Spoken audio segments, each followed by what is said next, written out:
Boa noite, Brasil, boa noite, mundo. Eu sou o Roberto e nesse vídeo eu gostaria de tratar sobre os maiores símbolos de cada mídia.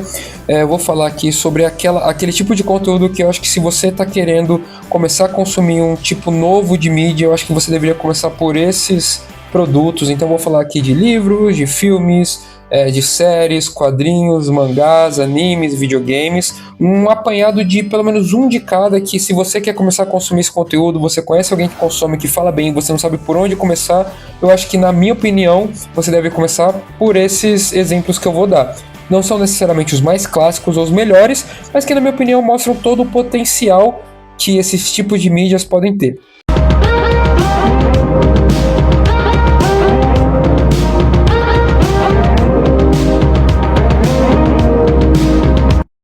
Eu vou começar aqui com livros e, para mim, a maior saga de livros de ficção de todos os tempos é Senhor dos Anéis.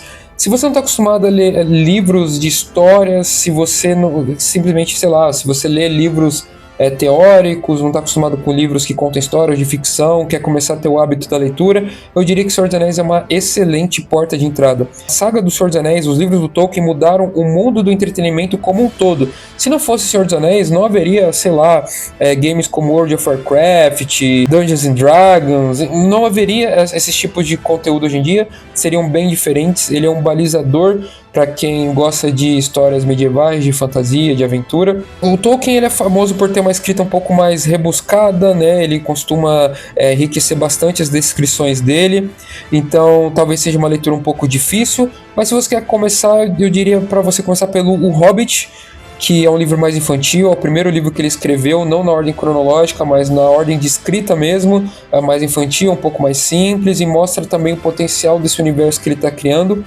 No momento, eu estou lendo Silmarillion, essa edição magnífica e ilustrada.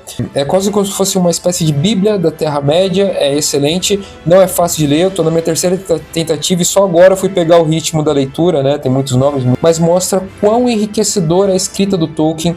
Esse aqui eu acho que é um dos maiores exemplos do quanto ele é um escritor genial e talvez seja, se não o maior, um dos maiores de todos os tempos no ramo de ficção, no ramo de alta fantasia. Então, se você quer começar a ter o hábito de leitura, se você se interessa por histórias medievais, por histórias de fantasia e tudo mais, talvez, por que não começar pelo maior de todos? Agora, falando sobre filmes, eu acho que os filmes eles têm um potencial muito grande de enlouquecer nossos sentidos, da gente ver aquilo e falar, cara, como que isso não é real? Eu fico imaginando, sei lá, uma pessoa das antigas que nunca teve contato com cinema, ela pegar para assistir, sei lá, mano, Jurassic Park e tomar um susto achando que tudo aquilo é real. E se você gosta de aventura, eu diria que um grande exemplo, sim, é Indiana Jones. Uma história muito bem feita, tem excelentes efeitos especiais, principalmente para a época em que ele foi feito. É um bom passatempo, uma aventura muito gostosa. E ele mostra também todo o potencial que o cinema pode ter, né, de você ver uma boa história, excelentes efeitos especiais, seus sentidos ficar, cara, como é que eles fizeram isso? Tudo bem que hoje em dia já está um pouco mais datado, né, que é um filme antigo, mas acho que é um dos grandes exemplos do grande potencial que o cinema tem. E se você quer começar a assistir mais filmes, eu diria que uma excelente porta de entrada é sim Indiana Jones. E agora partindo para séries, existem grandes exemplos de várias séries por aí, tem série de tudo que é tipo, assim como os filmes, assim como o livro, mas se você não está acostumado a ver séries e, cara, acho que tem muita porcaria por aí, coisas de hoje em dia, eu diria para você começar por Jornada nas Estrelas, Star Trek clássico. Talvez choque um pouco pela trilha sonora das antigas, os efeitos especiais datados, né? Assim, os monstros são homens vestidos de monstros, né? Praticamente bonecos. Mas o roteiro é excelente. Ele vai em contrapartida de muita coisa que a gente vê hoje em dia. Hoje em dia tem muitos diálogos expositivos. As produtoras já perceberam que as pessoas costumam consumir conteúdo assim de fundo enquanto fazem outra coisa. Liga ali na Netflix, vai fazer outra coisa, por isso tem tantos diálogos expositivos. Star Trek não tem nada disso, não tem diálogo expositivo. Tudo que acontece ali tem uma razão, leva o tempo que tem para levar. São 50 minutos de história. Até hoje, eu nunca vi um episódio, ainda não terminei tudo, mas que eu não saí de lá pensando em alguma coisa, né? Os diálogos, o roteiro em si, ele sempre trata de questões psicológicas, filosóficas, existenciais, então você sai de lá discutindo e querendo conversar sobre o que aquele episódio te fez pensar. Então, se você não está acostumado a ver séries, eu diria que Star Trek, Jornada nas Estrelas clássica é uma excelente porta de entrada. Do pouco que eu vi das outras séries do universo de Star Trek que vieram depois, não conseguiram ter a mesma qualidade de estrutura de roteiro, mas se você assistir e gostar desse universo, tem séries muito boas sim de Jornada nas Estrelas. Se você quer começar a ler quadrinhos, por que não começar pelo primeiro, de quadrinhos de heróis, né? Por que não começar pelo primeiro herói de todos e o maior símbolo de heroísmo, que é Superman?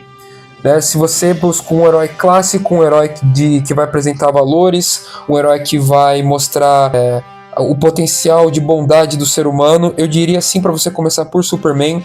O universo do Superman é muito rico, toda a lore ao redor dele, o planeta de origem dele, a dinâmica dele com os humanos, é tudo muito bom. A luta dele contra o Lex Luthor, que é um cientista genial que tem inveja dos poderes naturais dele, então essa dinâmica entre os dois é muito interessante. Eu tô lendo essa antologia aqui do Superman, conta as principais histórias, os maiores clássicos dele, eu tô gostando bastante. Eu comecei a ter esse hábito de ler antologias, principalmente depois que eu acabei Watchmen, então eu tô lendo ao mesmo tempo essa do Superman, tô lendo a antologia do Capitão América, mas eu tenho do Homem-Aranha e pretendo comprar do Batman. Mas assim, se você não tá acostumado com super-heróis, com quadrinhos de super-heróis, sei lá, se você só assiste os filmes e quer começar a ler os quadrinhos, eu diria sim para começar pelo primeiro e pelo maior símbolo de super-heróis de todos, que é o Superman. Agora, se você está interessado em ler mangás, você já percebeu que animes e mangás eles têm uma certa estrutura um pouco diferente de como são as produções ocidentais, né? Sejam os desenhos ocidentais, os quadrinhos ocidentais. Eles têm uma característica, às vezes o humor é um pouco mais bobinho, mas ao mesmo tempo ele consegue tratar de assuntos muito sérios, muito adultos. Mesmo por mais que sejam traços de desenho, eles costumam ter um pouco mais de violência, tratar de assuntos mais sérios, e muitos costumam misturar muito esses dois lados. E para mim o maior símbolo disso é Fullmetal Alchemist, né? Eu acho que é uma história genial. Ela tem a parada mais adulta e mais dramática, mas ao mesmo tempo nunca perde a mão do humor. A aventura é muito bem orquestrada. Eu acho essa autora tão genial contra a J.K. Rowling na forma como ela cria dinâmicas entre os personagens, mistura drama, ação, aventura, humor, tudo isso junto bate aquilo num caldeirão excelente.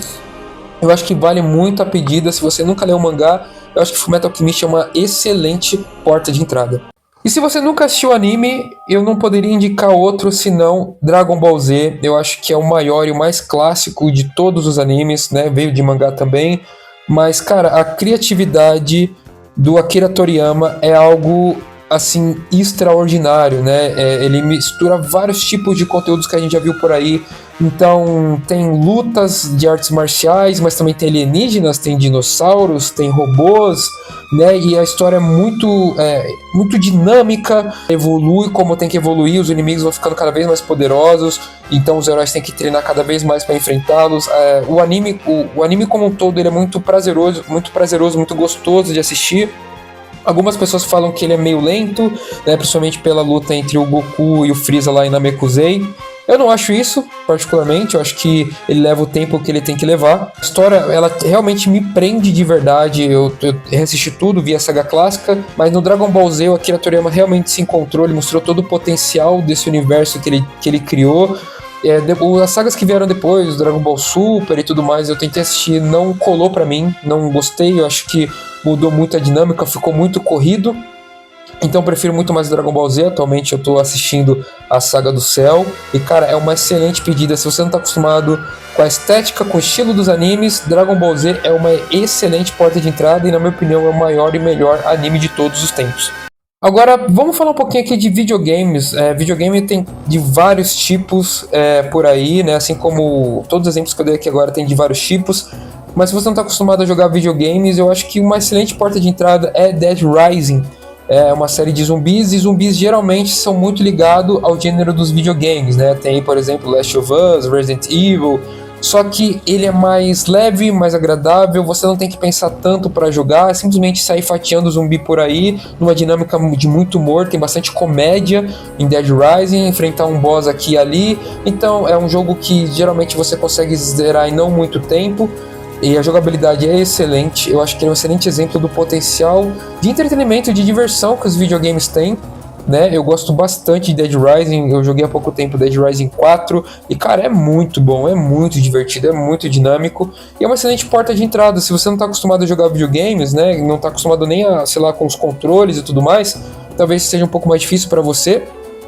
Mas se você quer se acostumar, se você quer ver o potencial de narrativa dos jogos e ir evoluindo e tudo mais, eu acho que é uma excelente pedida. E se você gosta também do gênero de zumbis, cara, é muito divertido, sabe? Não tem todo aquele peso, por exemplo, do Last of Us ou do Resident Evil. É zumbi clássico ali, lentão, correndo atrás de você em uma manada gigantesca. Cara, é muito divertido. Ah, pessoal, e uma coisa que eu esqueci de falar também. Eu ia colocar nesse vídeo desenho. Um desenho infantil que eu acho que toda criança deveria assistir, né? Se você tem filho, você pode colocar para ele assistir à vontade, que vai ser muito legal. Que é Padrinhos Mágicos. Eu cresci assistindo esse desenho, na minha opinião, ele é o melhor desenho já feito. Ele é engraçado, ele é divertido, ele tem um roteiro muito bom. Tanto na parte de humor também como na parte de construção de história. Os episódios têm média ali 10 minutos, mas assim, cara, é ouro do ouro. Tem alguns filmes também de desenho que tiveram como se fossem episódios especiais excelentes. E ele também tem algumas críticas construtivas, ele toca também bastante nos assuntos existenciais. Assim, quando você é criança, eu falo por experiência própria que às vezes você não tá tão maduro para aproveitar as lições que ali são ensinadas. Tem muita coisa no roteiro que estava à frente do tempo dele, né? Eu lembro até hoje tem uma cena que o time fala, por exemplo, sobre déficit de atenção, né? O desenho de 2003, quem é que falava sobre esse tipo de coisa na época, ainda mais em um desenho? E na minha opinião, a cereja do bolo é o Cosmo. Ele é o melhor personagem de desenho animado de todos os tempos, né? E ele é dublado aqui no Brasil pelo maior dublador do mundo, que é o Guilherme Briggs. Foi graças ao Cosmo que eu conheci o Guilherme Briggs e fui ver outros trabalhos dele que eu também gostava. Eu falei, caramba, todos os personagens que eu gosto são dublados pelo mesmo cara. E olha como ele é multifacetado, ele consegue fazer vários tipos de dublagem diferente. Enfim, eu queria muito indicar esse desenho, eu já estava editando e acabei esquecendo de indicar. Mas sim, na minha opinião, se você tem um filho ou se você, sei lá, quer começar a consumir desenhos animados, pode colocar sem nenhuma dúvida Padrinhos Mágicos, que é genial. Ele também serve para os adultos, não tanto como, por exemplo, Simpsons ou outros desenhos. Ele é mais voltado para o público infantil, mas inclusive os adultos vão aproveitar muito bem esse desenho animado. Só esse aqui que eu acabei esquecendo de colocar também, mas serve aí a menção honrosa. Lembrando que eu tô falando até a 5ª temporada. Depois que entra lá o Puffy, que é o filho do Cosmo e da Wanda, e a partir dali eu acho que o desenho dá uma decaída. Depois entra outros personagens principais, se não me engano o time divide os padrinhos com uma outra garota, e entra um cachorro, enfim. Cara, eu já não gosto mais. Tem também alguns filmes live action que pra mim são bem ruins. Eu descobri agora, recentemente, que tem uma série sitcom também com os Padrinhos Mágicos. Eu não vi, mas também parece não fazer jus ao que era o desenho original. E também tem um novo desenho, que se eu não me engano é da Netflix. Eu assisti, já sabendo que seria ruim, eu assisti metade de um episódio e tentei ver um pouco de outros episódios. E cara, assim, é horrível. Os Padrinhos Mágicos, eles praticamente mal aparecem. O centro de tudo tá na personagem principal, que não é mais o time. E, cara, o humor, assim, é totalmente bobo, totalmente infantil. Não tem mais aquele arzinho de genialidade que tinha antigamente. Assim, é bem ruim. Mas é isso. Até a 5ª temporada é excelente. Mas e você? Quais produtos dessas mídias você acha que todo mundo deveria conhecer ou que é uma excelente porta de entrada para quem não está acostumado com livros, que nunca leu livros de ficção, ou filmes, ou séries, enfim. Quais que você botaria na sua lista de, cara, se você não está acostumado com essa mídia, coloca isso como porta de entrada que vai deslanchar e você vai conseguir consumir. Deixa aí nos comentários, eu vou estar lendo. E é isso, curte, compartilha se você gostou do vídeo, mostra aí para quem você acha que vai se interessar pelo assunto. E é isso, muito obrigado e fiquem com Deus.